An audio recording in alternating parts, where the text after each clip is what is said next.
Hello everyone. This is the third part of our SriRudram inner meaning videos. So in this one we will take another verse and we will try to understand the inner meaning. So in the last two videos what we did, we started with the fundamentals and then we picked up first two verses of first verse in fact of Namakam, and we discussed the inner meaning. So what we did, we learned what is the inner meaning of Om Namo Bhagavate Rudraya, Namaste Rudramanyava Utota Ishave Namaha, Namaste Astu Dhanvane Bahubhya Mutate Namaha. So what are we doing? First we Om Namo Bhagavate Rudraya, in that verse, sloka, what we are doing is we are accepting or admitting or saying to Ishvara that, hey, you are the Bhagavan. And we discussed those 6 opulences, right? And we are saying that you are the Bhagavan, you are the Rudra, you are the Lord, the ultimate source. And then what we are saying is Namaste Rudramanyava Utota Ishave Nama. First we are starting, we are looking him in a ferocious form. Okay. First thing we are doing is we are giving salutations to his anger. Manyava means anger. Okay. And then next thing we are seeing is we are seeing his Ishave means Ishuhu means the arrow. Okay. And we are giving salutations to his arrow. And then Namaste Astu Dhanvane. We are giving salutations to his bow. Bahubhya Mutate Namaha. Then we are giving salutations to his mighty arms holding that bow. So what we are doing in this sloka is essentially last time we discussed, we are looking that arrow as the experiences he is giving us, and the bow is nothing but the nature, actually the Jagat we talked about, and the mighty arms of Ishvara is nothing but the laws of nature, basically, right? That's what we discussed last time. So in the first sloka, essentially we are looking Ishvara in a ferocious form, thinking that he is very angry and he is giving us punishment and all that whenever we see Ghora. You remember last time we discussed these 3 terms are very important. Ghora, Aghora, Shivam. And the other 3 terms we always need to remember is Jiva, Jagat,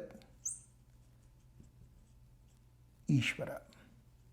So here we are starting with Ghora, actually. So in the first sloka we are seeing all our adversities, all our suffering or pain, and we are thinking that he is giving us punishment. In fact, we discussed that he is not giving any punishment. I mean, he is just doing whatever the niyati he set up, whatever the order, whatever the constitution, whatever we want to call. So we discussed that we are experiencing these because of our past actions. It could be in this life or previous life, it doesn't matter. So he is giving us those experiences in the form of Ghora, basically. Okay, that is why, but the human tendency is that we feel that he is punishing us. That's why in the first sloka we are seeing him in the form of Ghora, actually. Okay, but he is not punishing us, actually. He's we can say he's doing his job, basically, right? So let us go through the second one, actually. Okay, the second one is Yata Ishu Sivatama Sivam Bhabuvate Dhanuhu Sivasa Ravyaya Tavatayano Rudra Mrudaya. So in the next sloka, I just wrote these English words so that it is easy for us to understand few words, important words. So Ishuhu is, we discussed last time, Ishu is nothing but the arrow, actually. So what we are requesting in the second sloka is, we are trying to see him in the form of Aghora, basically. Okay, so basically we are asking him, hey, can you make your arrows auspicious or pleasant or soft or whatever we want to call it, right? And your Dhanuhu also, that means your bow also. Along with that, Sharavya. Sharavya is the quiver. Okay, the quiver, like people, they carry all these arrows behind their back in a quiver, right? That is Sharavya. Okay, all we are requesting is, hey, in the first sloka, we saw him, the salutations to your anger, salutations to your bow, salutations to your arrows, salutations to your mighty hands holding that bow. Now what we are saying in this sloka is, hey Lord, show us mercy, show us grace, make everything auspicious. Whatever the arrows you are carrying, whatever the arrow you are holding to release upon us, whatever the bow you are holding, and whatever the arrows that you have in the quiver that you may plan to release them in future, can you please make all of them auspicious? Kind of, can you please make all of them as Aghora experiences for us? So pardon us, we are surrendering to you. That is what we are doing. So, and Mrudaya is Sivasa Ravyaya Tavatayano Rudra Mrudaya. So Mrudaya is the auspicious, basically. Mrudaya is another name of Shivam, we can call it, or auspiciousness. So that is the second sloka. So essentially, second sloka, first sloka we started because we are experiencing ghoras. Now in the second sloka, we are coming to Ishvara saying that, hey, can you make everything auspicious? Yes, we know we did, our past actions were bad, we made some bad deeds, but in this life, we are living as per the dharma, as per the rules you prescribed, and as per the niyati you set. Can you please give all these experiences in the form of Aghora? That is what we are requesting. Okay, let us go to the next one. Yate Rudra Siva Tanura Ghora Papakasini Tayana Stanuva Santa Maya Girisantabhi Chakasihi. So in this sloka, what we are doing is, hey Rudra, hey Shiva, we are identifying that you are Shivam. Okay, so basically we started with Ghora, and then we transcended to Aghora. Now we are trying to get to Shivam. Now we are trying to see Ishvara in a very auspicious form, actually. Okay, so here what we are saying is, Yate Rudra Siva Tanura Ghora Apapa Kasini. So basically what we are seeing is, hey Rudra, you are Aghora. Okay, you are Apapa Kasini. You are Shiva, basically. Tanuhu means your body, basically, your form, basically. So what we are saying is, hey Shiva, you are the most auspicious. Basically, we are Santamaya. See, Santamaya means Sham, whenever it comes, that is four qualities, actually. Okay, Santamaya means Tamaya is Tama. Whenever we get Tama, it is kind of superlative degree. We have like positive degree, comparative degree, superlative degree. Right? Tama is the most. So basically, Sam means he is four Sanskrit words: Sukham, Dukkha, Sukha, Shantam, Suddham, Shubham. Okay, Sukha means Shantam means peaceful. Suddham means pure. Shubham means auspicious. Shubham, Shantam, Sukham, Shubham, Suddham. Shubham means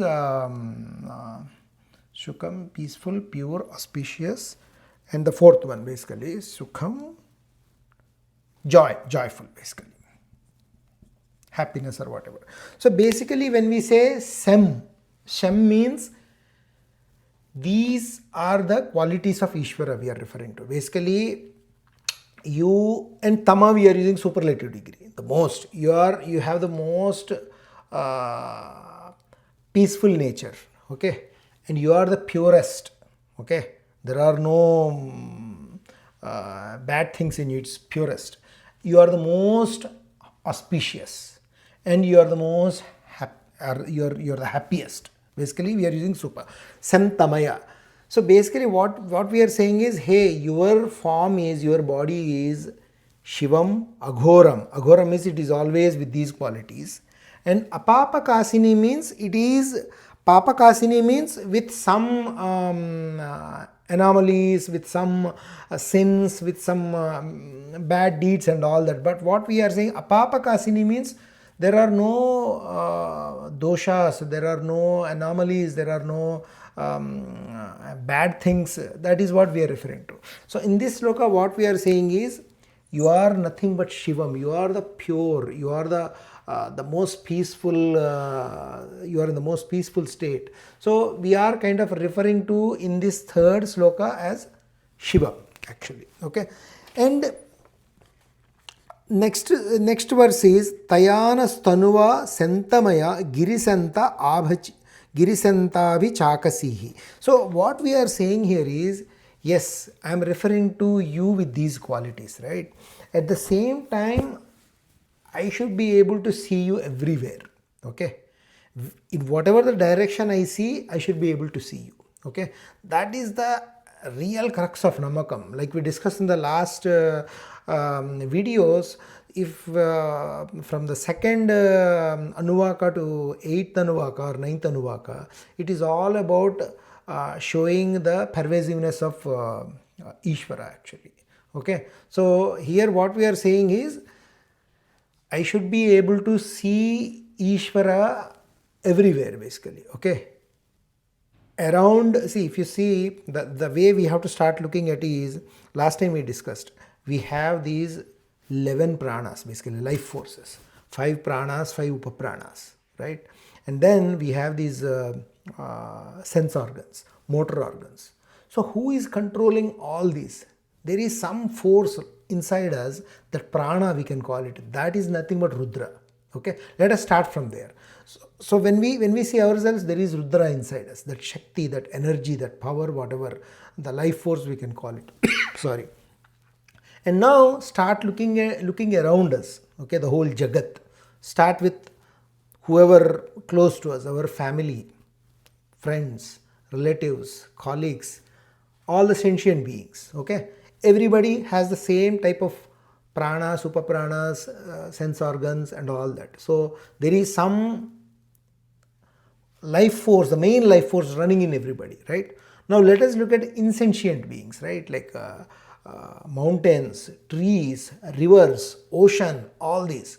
In all these also, like for example, if you see trees, if you see oceans, how all these are getting operated, if you see all the planetary system. So we have to accept the fact that he is everywhere running the whole Jagat also. It's not only us, he is everywhere. So the whole point here is, yes, your state is peaceful, you are pure, you are auspicious, you are joyful, and these qualities I should see wherever I turn. Okay, not only whatever I am seeing, if I go somewhere I should see that, if I hear something I should see that. So that is why if they say, if we start seeing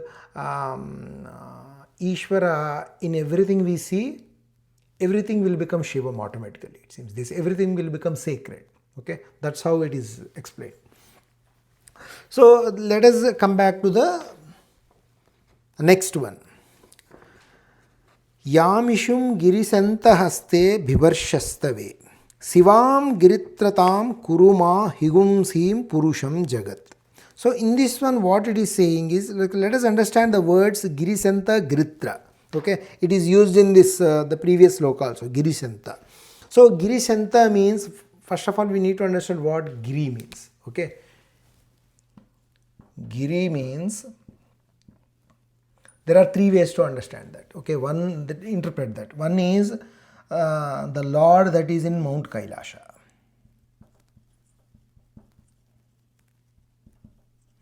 Giri means mountain. Okay, That is one way. Okay. The other way to interpret that is Giri means utterances. That means in Telugu it is called a Vakkulu. Okay, utterances in English. So Vedas, we all say that Vedas are utterances of Lord Himself, right? So those are nothing but Vedas, we can say. Okay, through His utterances, He gave us so much knowledge.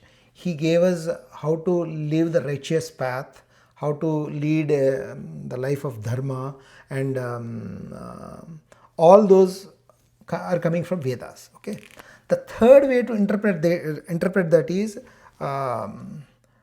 the one who fulfills his word, basically. Okay, so once you give word to someone, you want to once you promise to someone, you want to fulfill that promise, right? Same way, that is his quality. So when he says that he fulfills his word, means he will make sure if someone is doing good deeds, leading a dharmic life, yes, he will make sure he will protect them, basically. Okay, or he will give them these aghoras, we can say. So, but if you see here, the another way to look at it is, he is like an emperor or a king, okay, and he sets some constitution, rules, niyati and order, and he is taking action on it. Pretty simple. When he say fulfilling his word is, if as per the constitution, as per the niyati, if you do good, yes, you will get good marks. If you do bad, you will get negative marks or punishment or whatever. Basically, he is implementing that niyati. He is fulfilling whatever he explained here. That is what it means. Okay, so that is the meaning of Girisanta. Okay, Giritra means Giritra means the one who protects in the sense, again, is fulfilling, basically. When he's saying in Vedas, he clearly mentioned that if you follow the dharmic life in the sense the righteous path, basically, then I will protect you. Okay, that is what it means, Giritra. Okay, now the next one is Sivam Giritratam Kuruma Higum Sihim Purusham Jagat. So here what the first one is Yamishum Girisanta Haste Bibarshastave. Again we are saying, hey, whatever yam ishum, whatever the issue, whatever the arrow you have, make sure it becomes auspicious and it will not harm us and things like that. Sivam Giritratam Kuruma Higum Sim Purusham Jagat. So what we are saying is, we are requesting Purusham Jagat. Basically, we are requesting, not so far we have asked, hey, can you please show us grace, show our blessing and all. Maybe we started for ourselves actually, but when we say Purusham Jagat, what we are saying, Purusham is the word in Sanskrit that can be used for male or female gender as well. So Purusham here references to, hey, so far I requested about myself, but Purusham is, I am requesting on my family's behalf also. Okay, please make sure you protect my family, my my relatives, my friends. And then Jagat. When we say Jagat, here the way we have to interpret this Jagat is, for example, we may have properties, we may have cattle, we may have agricultural fields, we may have agricultural lands and whatever. So we are requesting, hey, save all my properties also indirectly. Okay, so that is one way to interpret. That is kind of seeking his grace for material benefit. Okay, the other way to look at is Purusham Jagat is, Purusham, see, if you see in Bhagavad Gita, he explains Lord Krishna. So there is something called Kshara, Akshara. Okay, see, Kshara is the thing, something that is changing constantly. See, if you see Jagat, it changes constantly. It is not same. And even our body, see, our body is made up of, if you see, the whole Jagat is made up of 5 elements, Panchabhutas, they say. Even our body is made up of Panchabhutas. So even our body is changing. If you see, since our childhood, our body has been changing, and it continues to change as we grow older and older. Okay, but the body is changing. But Akshara is the one that never changes. So the consciousness we have, right? I am. Okay, when we say I am, that I am, whatever we are referring to, that is nothing but Akshara. So if you go back to our karma and rebirth philosophy, that I am is continuing for many janmas. Okay, even though we don't know what we were in our previous janma, but that this I am is continuing, whether we accept it or not. So that is the difference between Kshara and Akshara. So here what the another inner meaning of Purusham Jagat is, Purusham means the Jiva actually. Okay, this Jiva we are referring to, the Jiva, the Jivatma. Okay, and Jagat is everything around basically. Okay.